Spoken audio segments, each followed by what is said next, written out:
Hello बच्चों, let's read the question. Question है explain the stability of oxides of alkali metals. Alkali metal के oxides की stability हमें explain करनी है। तो सबसे पहले इस क्वेश्चन का की कॉन्सेप्ट समझते हैं। तो इसका की कॉन्सेप्ट यही होगा, स्टेबिलिटी ऑफ ऑक्साइड्स की ही बात करेंगे हम, लेकिन किसके ऑक्साइड्स की? एल्कली मेटल्स, जो कि ग्रुप 1 के मेटल्स होते हैं, group 1 of the periodic table. तो group 1 of the periodic table आपका क्या होता है? Lithium, sodium, potassium, rubidium, caesium, यही होता है आपका group 1 of periodic table which is the alkali metals, है ना। अब यहाँ पे जो हमें स्टेबिलिटी ऑफ ऑक्साइड्स का ट्रेंड मिलता है ना, वो बहुत अलग होता है। देखो क्या होता है, जैसे जैसे हम नीचे जाते हैं in a group, as we are going down in a group, the atomic size is increasing, है ना। एटॉमिक साइज क्या कर रहा है? इंक्रीज कर रहा है, क्योंकि number of shells add up हो रहे हैं, जिसकी वजह से साइज बढ़ता है। तो अगर इनका साइज बढ़ेगा तो जाहिर सी बात है कि इनके जो कटायंस हैं इनका भी साइज बढ़ेगा, है ना। और ये एक ही इलेक्ट्रॉन लूज करते हैं, क्योंकि इनकी आउटर कॉन्फ़िगरेशन NS1 होती है। तो ये एक इलेक्ट्रॉन लूज करके इस तरीके के कटायंस बनाते हैं। तो अब कटायंस के केस में भी यही होगा कि जो आयनिक साइज होगा यहाँ पे वो भी इंक्रीज ही करने वाला है ना।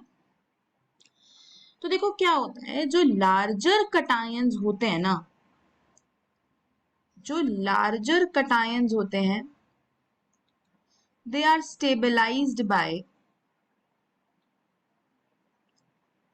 larger anions।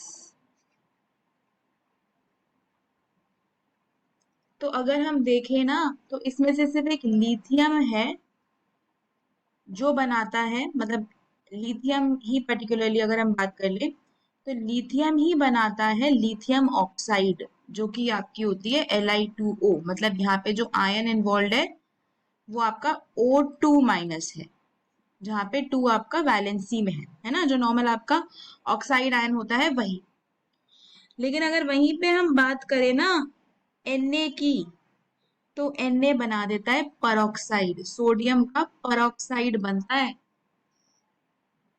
और यहाँ पे पता है क्या होता है, आपका आयन वो होता है O2 माइनस। और इसी तरीके से बात करें अगर हम पोटेशियम की, तो पोटेशियम बनाता है सुपर ऑक्साइड, KO2 बनाता है, राइट। और इसका आयन जो इन्वॉल्व होता है सुपर ऑक्साइड आयन, वो O2 माइनस होता है। तो एक्चुअली में क्या है ना कि इन अनायंस के साइज भी बड़े हैं। O2 माइनस का साइज O2 माइनस से बड़ा है। इस वाले O2 माइनस का साइज यानी कि सुपर ऑक्साइड आयन का पर ऑक्साइड आयन से भी बड़ा साइज है। तो क्या हो रहा है कि जैसे जैसे हम नीचे जा रहे हैं ना, तो ऑक्साइड की बनने की टेंडेंसी कम होती जा रही है। सोडियम बना रहा है परऑक्साइड, पोटेशियम बना रहा है सुपर ऑक्साइड। तो जैसे जैसे हम डाउन द ग्रुप जाते हैं, तो ऑक्साइड की स्टेबिलिटी कम होती है, फिर परऑक्साइड की स्टेबिलिटी आती है, और फिर सुपर ऑक्साइड की स्टेबिलिटी आती है। तो ऐसा सा हमको देखने को मिलता है, क्योंकि जैसे जैसे साइज बड़ा होता जाएगा कटायन का, उनको बड़ा अनायन चाहिए होगा स्टेबलाइज करने के लिए।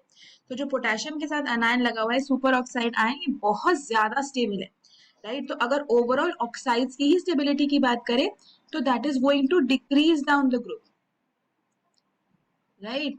That is going to decrease down the group, क्योंकि परऑक्साइड और सुपर ऑक्साइड्स बनने की टेंडेंसी ज्यादा हो रही है, तो उनकी स्टेबिलिटी ज्यादा होने वाली है।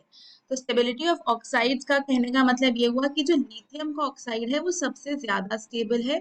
उसके बाद सोडियम का ऑक्साइड होगा, उसके बाद पोटेशियम का ऑक्साइड होगा, उसके बाद आपका रुबीडियम का ऑक्साइड होगा, एंड देन सीजियम का ऑक्साइड होगा। तो ये order of stability of oxide होता है हमारा, क्योंकि सोडियम और पोटेशियम जो है वो ऑक्साइड से ज्यादा सुपर ऑक्साइड और पर ऑक्साइड और सुपर ऑक्साइड की फॉर्म में एग्जिस्ट करते हैं, उसमें वो ज्यादा स्टेबल होते हैं, राइट। तो अगर सिर्फ ऑक्साइड्स की बात की जाए तो यही आपका ट्रेंड होगा। Hope you understood it well. Best of luck.